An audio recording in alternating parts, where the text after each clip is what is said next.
Il est des moments où l'enthousiasme d'une équipe dirigeante est si palpable qu'il semble presque déconnecté des chiffres bruts qu'elle présente. C'est dans cet écart entre la narration et la réalité comptable que se logent les plus grandes opportunités et les pièges les plus profonds.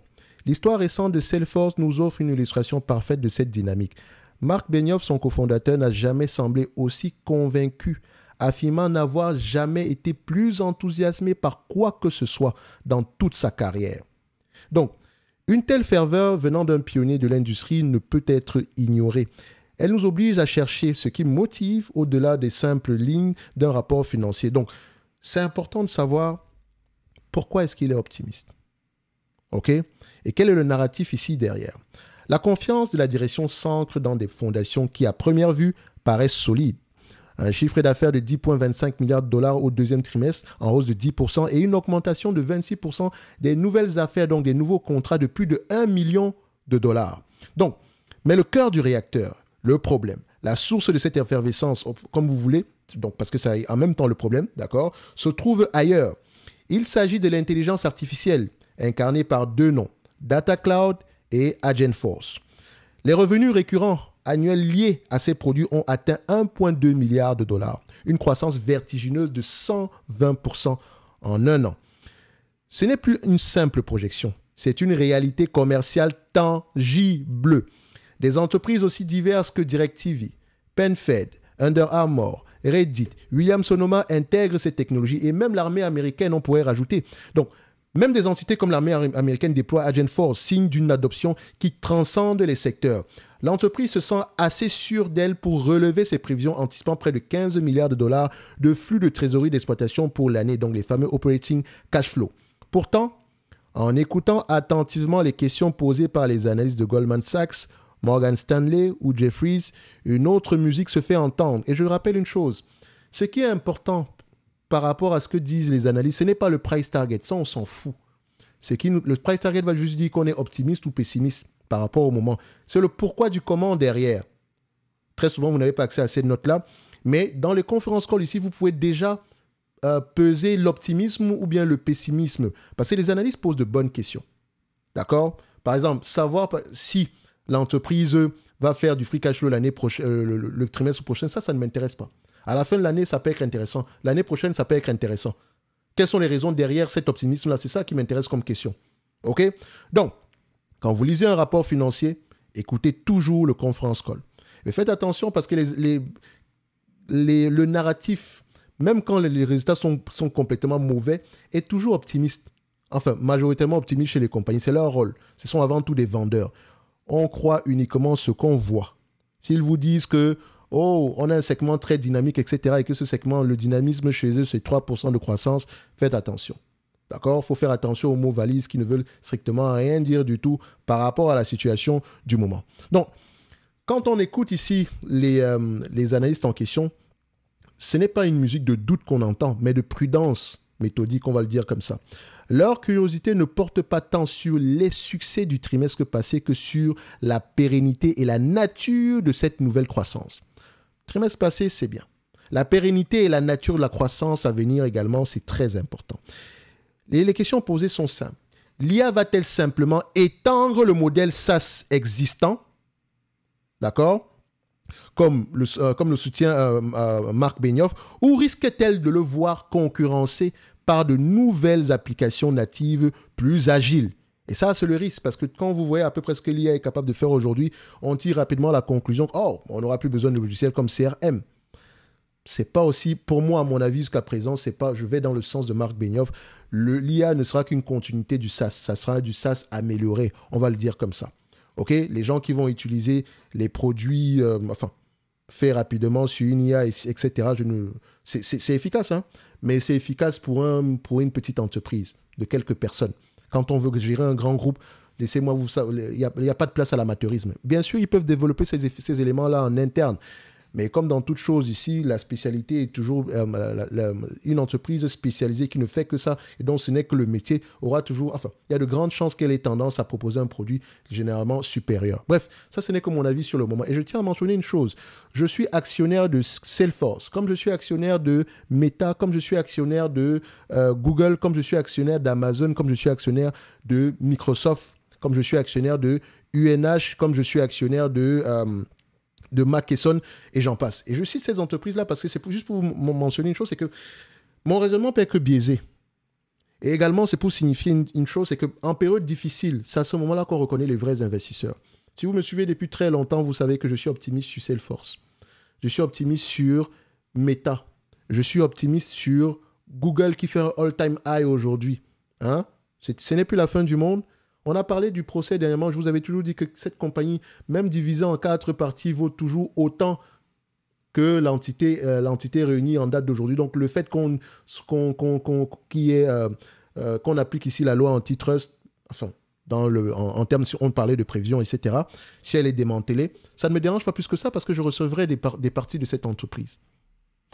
Finalement, la loi antitrust est derrière nous, maintenant on parle d'autre chose. Bref, c'est pour mentionner une chose, faites attention au pessimisme du moment. C'est temporaire généralement ce genre de choses-là. Et je dis et je répète, au risque de me tromper, c'est mon argent qui est en jeu, donc c'est mon avis présentement, c'est ma conviction du moment, d'accord? Vous êtes libre de penser ce que vous voulez. Pour moi, les compagnies de logiciels vont grandement bénéficier de l'IA. C'est mon avis. Et donc, ce sont les entités qui m'intéressent. Comme les entités dans le secteur ici des mémoires, même si je n'en ai jamais acheté une seule entreprise, je n'ai jamais acheté une entreprise dans ce secteur-là, mais je sais pertinemment depuis le début qu'elles vont avoir tendance à bénéficier grandement de mémoire. Avant, on en avait besoin, mais là, on en a encore besoin, on en a encore plus besoin aujourd'hui. Bref, revenons sur Salesforce. Je suis optimiste sur Salesforce. D'accord? Ne l'oubliez pas. Je suis optimiste sur la compagnie, mais je ne vais pas venir, je vais pas vous dire demain matin que je vends mardi ou bien après-demain. Non, faites vos propres devoirs. Vous êtes des investisseurs sur cette chaîne, pensez par vous-même. Allumez le cerveau, c'est important. Si vous ne comprenez pas ce que l'entreprise fait, c'est une raison suffisante pour ne même pas acheter une seule action. Ne faites confiance à personne avec votre argent. On ne délègue pas la conviction. Une fois que c'est dit, la question n'est pas anodine par rapport au fait que l'IA se fasse que le modèle SaaS se fasse remplacer rapidement ici par le développement ici de nouvelles applications natives. Donc la question n'est pas anodine. Elle touche au cœur du modèle d'affaires. Ces interrogations ne sont pas le fruit du hasard. Elles émanent d'une caractéristique bien connue des marchés. Ils ont une mémoire. Et ils ont vu d'innombrables vagues technologiques promises comme révolutionnaires. Ils savent que le chemin entre une démonstration, et je parle du marché, d'accord, le chemin entre une démonstration impressionnante et une adoption massive, rentable et durable est long. La conversion des projets pilotes en production, donc des projets qui est avant tout des projets pilotes, donc en test, en production, ça veut dire que maintenant on signe des contrats. Donc la conversion des projets pilotes en production, bien qu'en hausse de 60%, part d'une base qui doit encore faire ses preuves à très grande échelle. Donc pour le moment, la base de la hausse liée à la hausse ici est très minime. D'accord? C'est comme si on était en test sur 100 clients. 60 clients ont décidé de signer, alors que nous avons 1 million de clients. Vous voyez que c'est pas énorme. Mais ça donne déjà... ça nous permet d'être optimistes. Ça veut dire que 60% de ces personnes-là, de ces clients-là, de ces projets-là, ont été qualifiés comme étant intéressants. D'accord? Et ça, c'est un bon ratio. Maintenant, la gestion du capital illustre aussi cette tension. Et quand je parle du capital de l'entreprise, la façon dont elle gère ce capital-là. Parce que Salesforce parle comme une entreprise qui a une croissance phénoménale. Mais en fait, elle ressemble plutôt à une entreprise qui est en phase de maturité, qui arrive en phase de maturité. En tout cas, les chiffres le montrent présentement. Et elle se comporte également comme telle.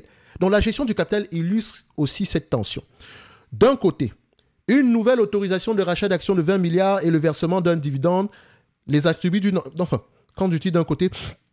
Excusez-moi, les aléas du direct. Donc, on autorise ici un rachat d'actions de 20 milliards, on verse un dividende, d'accord? Ça ressemble à peu près aux attributs ici d'une entreprise mature et soucieuse de retourner de la valeur à ses actionnaires.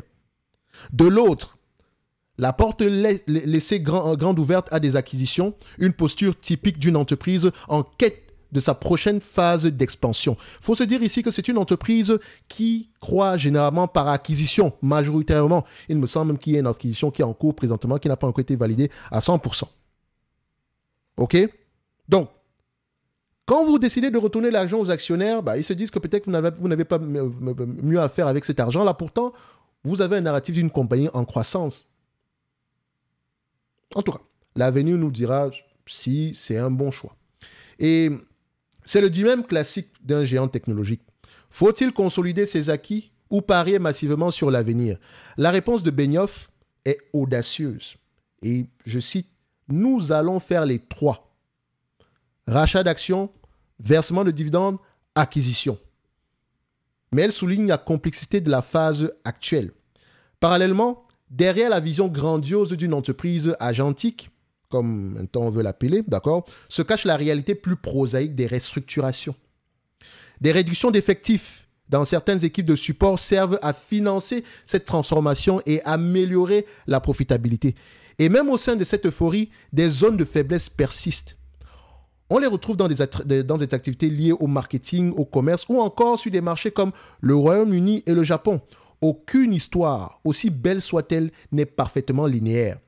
Au fond, la situation actuelle nous rappelle une leçon intemporelle. Et c'est toujours bien de tirer des leçons à chaque fois qu'on lit un rapport financier ou on écoute un conference call. Peut-être que vous n'avez pas encore la possibilité de le faire présentement, ne vous inquiétez pas, ça va venir avec le temps. Ok? Ceux qui veulent apprendre à le faire, retrouvez-nous au mois de novembre dans le Top Premium. Ok? Bref, les grandes transformations ne se mesurent pas en un seul trimestre. Vous qui attendez que cette compagnie fasse du 50% de croissance en un trimestre, c'est parce qu'elle se comporte comme une entreprise qui est presque mature. OK? Ça ne va pas arriver aussi facilement. Ça prend du temps. Il faut laisser le temps au temps. C'est comme vouloir juger, vouloir ici dire que Adobe va mourir parce que vous avez vu Banana, je ne sais pas quoi, ou bien les outils d'IA qui permettent ici de générer des photos. Posez-vous toujours la question à savoir à qui est-ce que s'adresse ce type de produit-là et quel type de personnes consomment les produits venant d'Adobe. Bref, revenons sur Salesforce. Donc, je disais que les grandes transformations ne se mesurent pas en un seul trimestre. Elles se déroulent sur des années, marquées par des pics d'enthousiasme et des creux de scepticisme. Rappelez-vous lors de nos derniers lives, que vous pouvez retrouver dans le club, le lien en description de la vidéo, les lives qu'on a fait au mois de juillet quand on présentait ici le service Top Premium Infinity, j'ai parlé ici d'un livre. Je l'ai mentionné. Allez-y voir ces lives-là, j'ai parlé des livres à un moment donné. Il y a un livre ici qui s'appelle Engine That Move the Market. Je vous encourage vivement à aller lire ce livre-là. Vous allez mieux comprendre pourquoi est-ce que quand on parle d'innovation technologique, ce n'est pas la peine de courir, les amis. Ne vous inquiétez pas, tôt ou tard, les opportunités vont vous retrouver sur place. Ceux qui suivent cette chaîne depuis plusieurs années, vous savez pertinemment que nous avons déjà été éprouvés par le temps plusieurs fois. Et jusqu'à présent, le temps finit toujours par nous donner raison en majorité sur la majeure partie des entreprises sur lesquelles on avait des fortes convictions. Ceux qui pensent qu'ils ne vont jamais perdre d'argent également en bourse, je pense qu'il faudrait revoir le logiciel. Le but ici du game est de perdre le moins d'argent possible, donc de gagner le plus possible. D'accord? Mais déjà, il faut comprendre ce qu'on fait. Il faut accepter quand on a eu tort. Il ne faut pas changer de narratif ici au gré du vent. Non. Si j'ai investi sur telle entreprise parce qu'elle avait parce que je m'attendais à une croissance de 20%, maintenant qu'elle a une croissance de 8%, je dois m'interroger à nouveau. Si j'ai investi sur cette compagnie parce qu'elle avait des marges de 10%, maintenant qu'elle a des marges de 5%, je dois m'interroger à nouveau.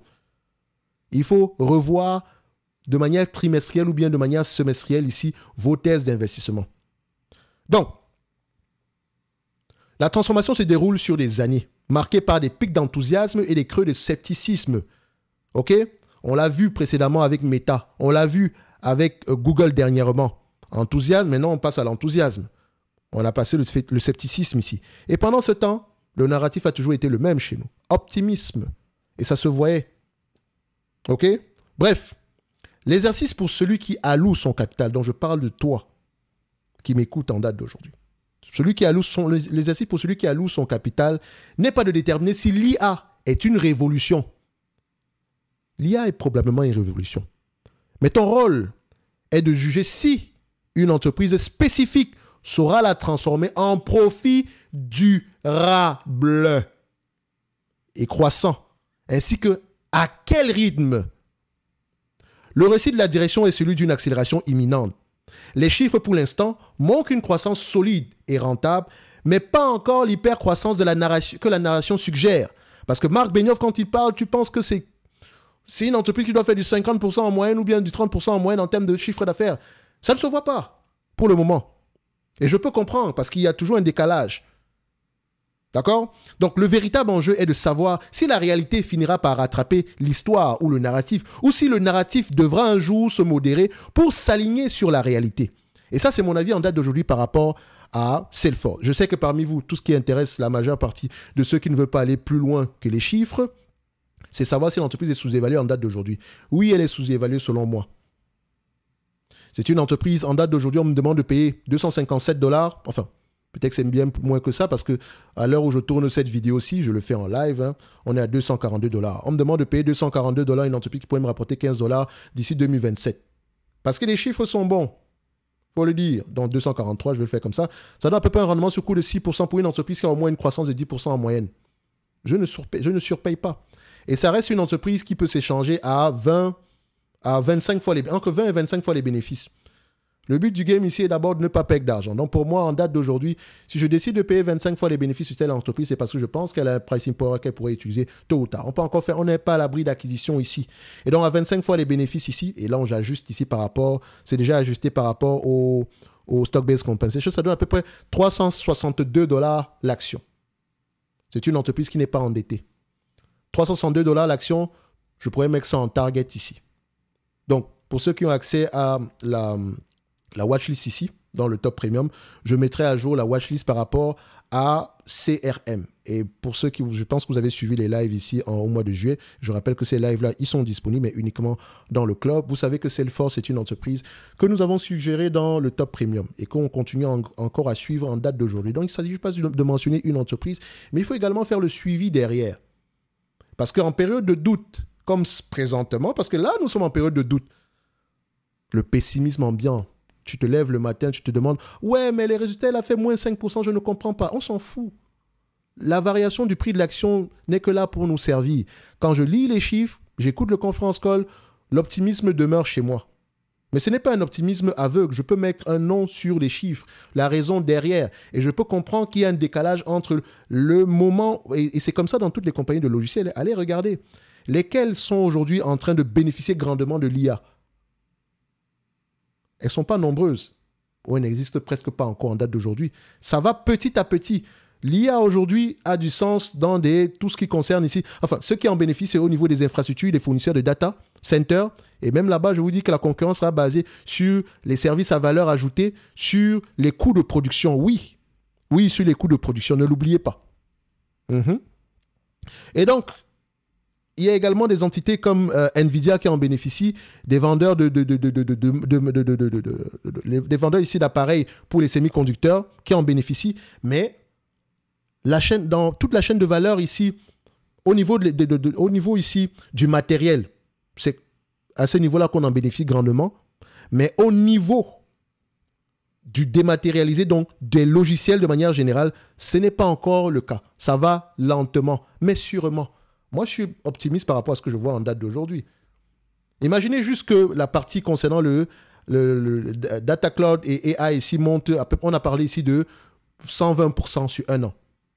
Disons-nous juste qu'on fait en moyenne du 50% par an sur les 5 prochaines années. C'est possible, hein?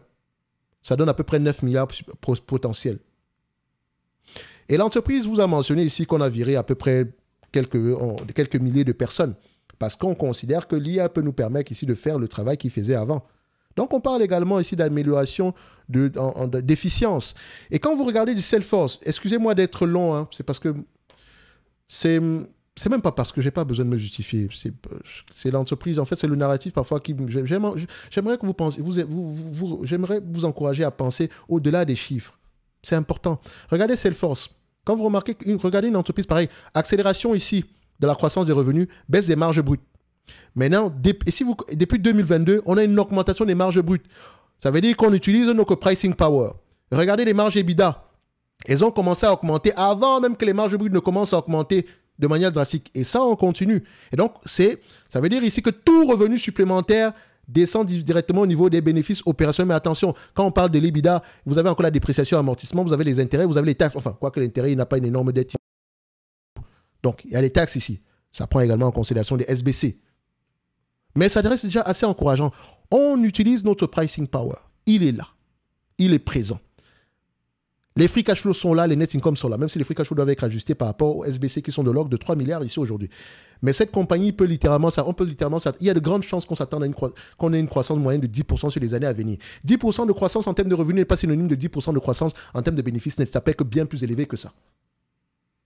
Et je rappelle encore une fois que mon raisonnement peut être biaisé par rapport à Salesforce. Je ne sais pas comment vous encourager à lire les rapports financiers, mais dites-vous une chose, c'est que aucun YouTuber ne fera votre travail à votre place. Si vous décidez de faire du stock picking, s'il vous plaît, faites-le sérieusement ou achetez des ETF. C'est mieux. Ce qui vous aide à tenir en période difficile, la compréhension du business model des entreprises en question. Et je peux comprendre qu'on ne peut pas comprendre tous les business models. OK? Ce n'est pas facilement accessible. Je peux le comprendre. Mais il y a des business dans ce monde que vous pouvez comprendre plus facilement que d'autres personnes. Alors concentrez-vous sur ces entreprises-là. Salesforce n'est peut-être pas pour tout le monde. Ce n'est pas parce que je suis enthousiaste sur le dossier que toi, tu devrais acheter parce que tu me fais confiance. Non, ne faites confiance à personne quand il s'agit de votre argent. OK? Parce que demain, si vous perdez de l'argent, vous n'avez la personne que vous allez accuser en premier, c'est vous-même. Mais en date d'aujourd'hui, sur Salesforce, pour moi, je pense qu'il y a de grandes chances que je ne perde pas d'argent à long terme. Et c'est la première chose qui m'intéresse. Donc pour le moment, les chiffres sont bons. Ce que le marché va faire ici, moins 6%, m'en fous. Ça, pour moi, ça représente une opportunité d'investissement. Nous, on aime le rouge chez nous. En tout cas, tous les abonnés du service Top Premium savent qu'on aime le rouge. Quand c'est rouge, rouge est synonyme d'opportunité, les amis. Et en période de doute, on se serre les coudes. C'est à ce moment-là qu'on s'assoit et on parle entre nous. Allez, qu'est-ce qu'on voit ici que les autres ne voient pas? Bref, ce n'est que mon avis et non un conseil d'investissement comme d'habitude. Je me réserve pleinement le droit de me tromper. Excusez-moi d'avoir pris autant de temps ici. Mais voilà. En fait, je fais ce que je veux après à la fin de la journée, d'accord? Donc, ça m'a pris des heures ici pour lire les rapports financiers, écouter le conference call. Et c'est mon rôle ici de vous donner à peu près ce que moi, de vous donner mon ressenti. Oui, on est optimiste, mais ça ne se voit pas encore au niveau des chiffres. Ce que je vois présentement, c'est correct. Mais par rapport à l'histoire qu'on raconte, ce n'est pas encore ça. En tout cas, on est en train d'aller dans la bonne direction pour le moment. Et on va continuer à observer sur les trimestres à venir. Ne vous attendez pas à ce que je fasse des mises à jour sur Salesforce tous les trimestres sur cette chaîne.